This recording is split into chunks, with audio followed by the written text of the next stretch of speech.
And did you go out to your car and your tire's a little flat, you put some air in it, and then like 6, 7 days later, it's a little flat again, but you can get to the gas station, put a little air in it again. But which one was that? Was that the same tire or was that the other? I mean, the weather's changing and stuff, so who knows? But then 3 days later, that passenger tire, I know one of them was low, both of them in the back of this one again.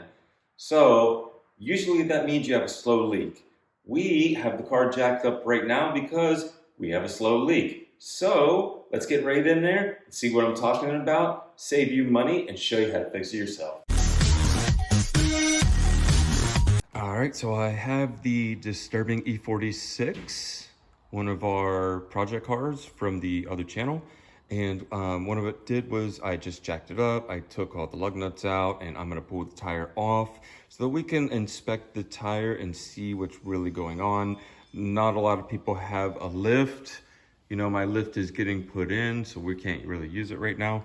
So we're showing you with the jack. Anyone can do this. Your car should have a jack in the back. If not, you need to get one so that you're safe all the time. There's no reason to carry around a spare if you don't have a jack to put it up. But I digress. Let's get the tire off.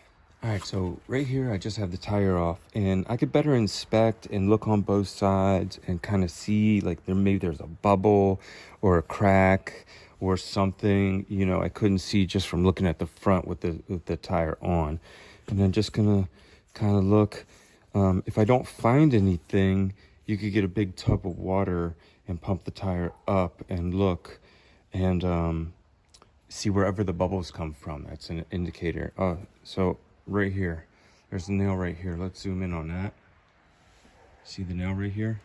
Now this is very close to the edge, but it's not on the radio, but it's very close to the edge. I would say most professional shops would tell you you need a tire and that you cannot use this.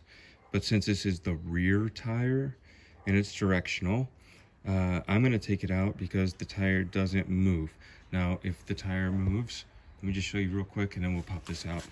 If the tire moves like this, then this part of the tire, the walls, also sway.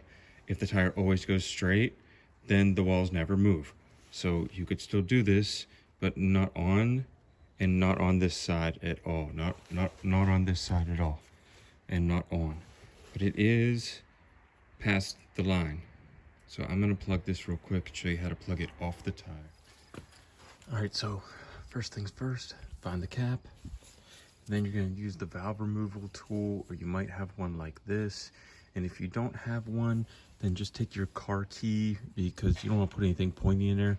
And the little dot right there, the little dot right here, you're gonna just push that in.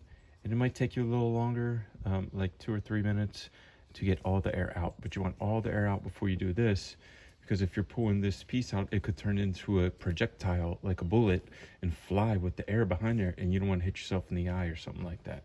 So just make sure you do this step first.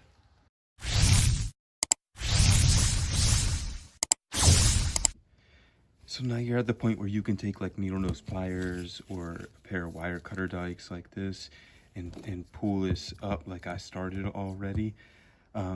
If you're going to use this, don't dig down into the rubber. You don't want to make the hole any bigger. You're trying to keep whatever is damaged less and then patch that. I'll show you what we're going to do after that. And then just kind of work its way out, and then you see what was in there. So I picked that up on the road. Man, it's crazy. All right, so now we're gonna open the hole up a little bit with the reamer. So now what we're doing is we're hitting with the reamer. So we go straight down. You know, if it went this way towards the wall or poked out the wall, tire's no good. And they say if you have more than 2 of these in your tire, it has to be changed no matter what. So this is one. And these tires are pretty new. So I just stick the thing in. It's got like a file on it. You want the one with the file on it.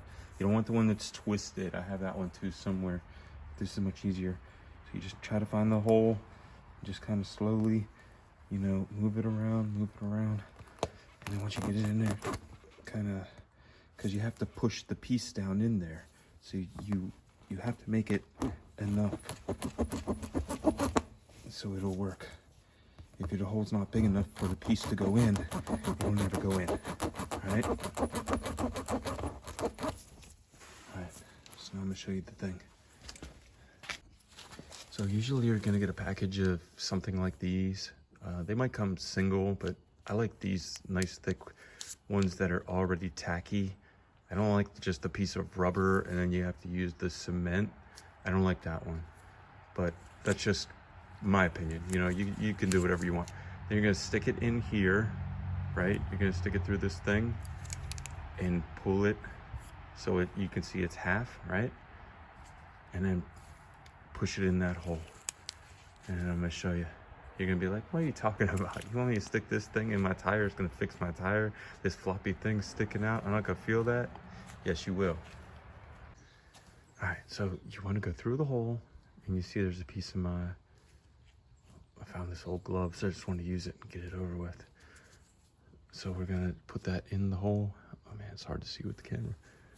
So, that's what I'm doing here. You're gonna go almost all the way down and leave like half of this out, you know? So I try to brace the tire with my legs. There, I go in until there's just a nub sticking out, because when I pull out, it's gonna pull some out.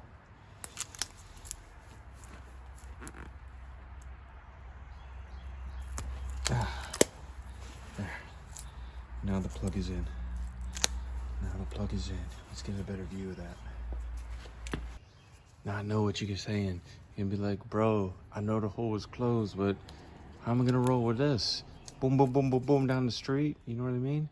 A lot of people would take those same wire dikes and try to cut this off, but you don't want to do that because it'll leave a little bump and then you do have to wear it down. So I always just take a generic straight razor and then just go along the tread real easy and just cut it real slow and it'll do it itself. You know what I mean? Has to be a fresh one.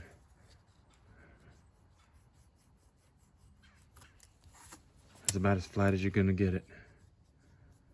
You know?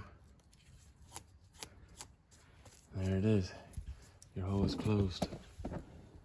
Your hole is closed. Put some air in that bad boy.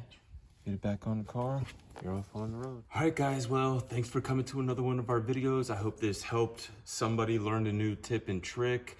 It took about 10 minutes in real life without videoing to just take the tire off, put this in, and put the tire back on.